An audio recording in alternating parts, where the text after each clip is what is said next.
Nesse vídeo eu vou falar com você sobre os 3 principais tempos verbais do inglês que podem causar alguma confusão aí na hora de você estudar. Vou te mostrar como você usa e como conjugar corretamente todos os verbos desses tempos.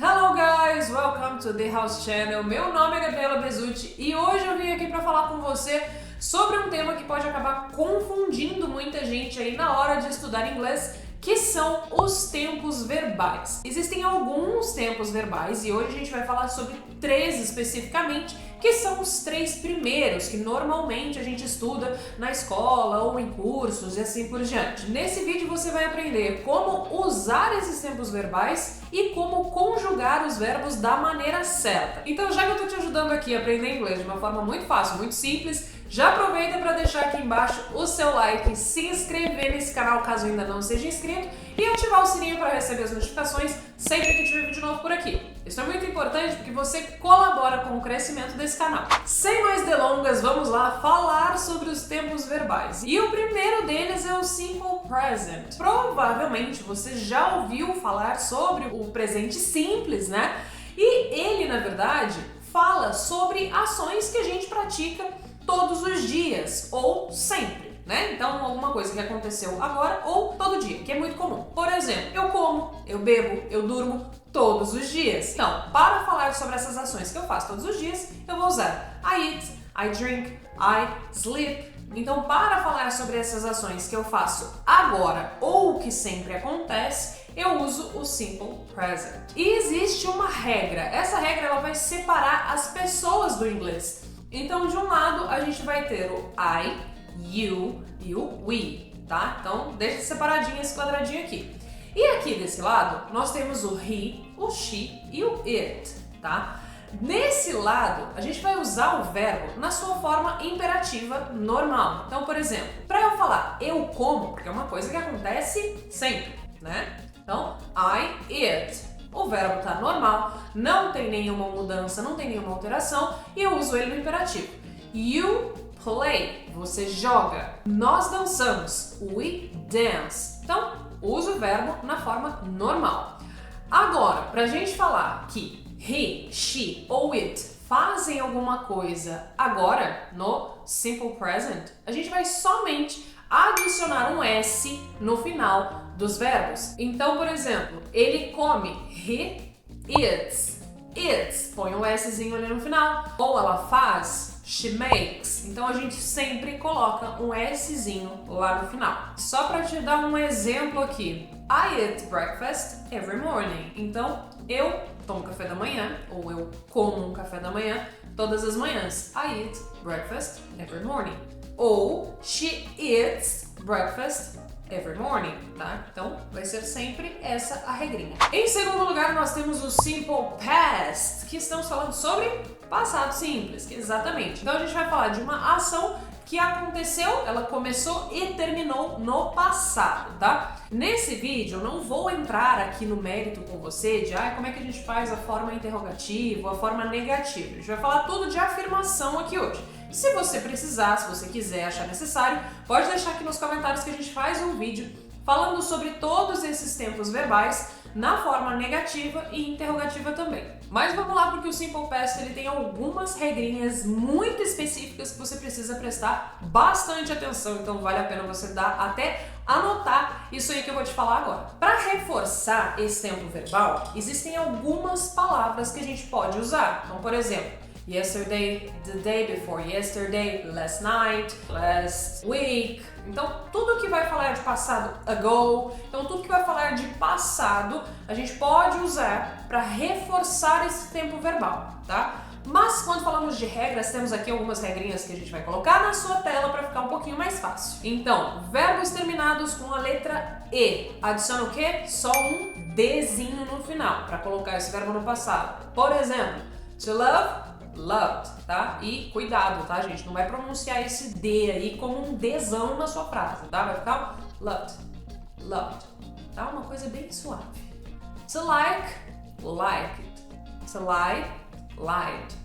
tá? Uma coisa bem suave, bem tranquila. Eu acho que essa é bem mais fácil, né? Da gente conseguir identificar aí onde a gente vai colocar o D. Segunda regrinha, verbos terminados em CVC. Que isso, Gabi? Tô fazendo propaganda? Não posso falar, mas não tô fazendo propaganda. CVC, consoante, vogal, consoante. Como assim? Calma que eu vou explicar. Mas, verbos terminados em consoante, vogal, consoante, você vai dobrar a última consoante.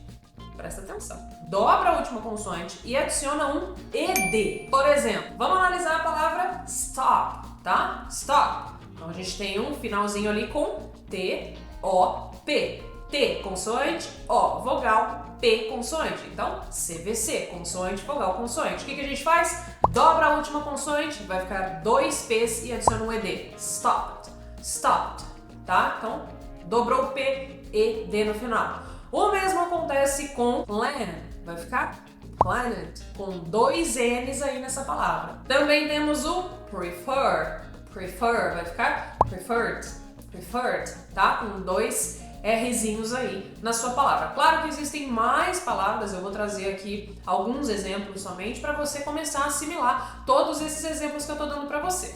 Temos também os verbos terminados em Y, que são precedidos de consoante. Nesse caso, você vai tirar o Y e colocar um IED, tá? Gabi, como assim? Como é que eu vou saber? Gente, isso aí você vai ver só na hora de escrever, tá? Na hora de pronunciar, você... Calma que eu já vou te dar mais dica ainda.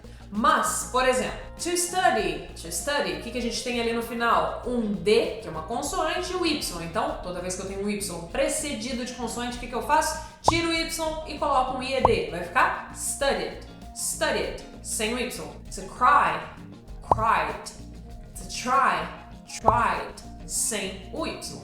E por último, temos uma outra regrinha que é o Y, né? Verbos terminados em Y, precedidos de vogal. O que você vai fazer? Vai deixar esse Y ali e vai só adicionar um ED no final. Por exemplo, enjoy, vai ficar enjoyed, enjoyed, com o Y, porque tem o Ozinho ali do lado. Então sempre que você tiver uma vogal e o Y, vai acontecer isso. Deixa o Y, adiciona o ED. Stay, vai ficar stayed. Play, vai ficar played. E assim por diante. Então anota todas essas regras aí, tá?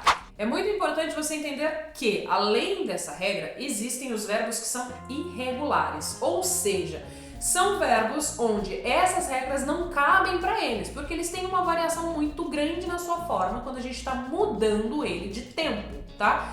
Por conta disso, eu vou deixar aqui na descrição para você uma tabela totalmente gratuita para você ter acesso a uma lista completa de verbos irregulares para estudar aí na sua casa. E por último, vamos falar de future simple. Future simple, futuro simples, tá? Também tem basicamente a mesma estrutura e a gente tem também os reforços. Quando estamos falando de future simple, vamos falar do quê? De ações que vão acontecer lá no futuro, tá? Para isso, a gente tem 3 palavrinhas que podem reforçar aí as nossas frases de futuro, tá? Normalmente, né, majoritariamente, o que a gente vê? O will, tá? Vou explicar cada uma delas, mas temos muito o will indicando futuro. Temos também o shall, tá? Que é um pouco mais difícil de encontrar, mas temos também o going to. E eu vou te explicar cada uma delas agora. Quando a gente vai usar o will, é porque eu vou falar de uma certa incerteza no que vai acontecer futuramente. Claro que ele vai ser usado em diversas situações, você não precisa ficar tão presa a essa regra, tá? Essa regra, assim, ela é o que ela pede, mas não necessariamente se aplica, tá? Mas quando a gente usa o will, realmente estamos falando de alguma coisa que ainda precisa ser pensada, uma decisão que precisa ser tomada. Então, por exemplo, we will go out tonight, né? Então nós vamos sair essa noite. Pode ser que a gente saia, pode ser que a gente não saia.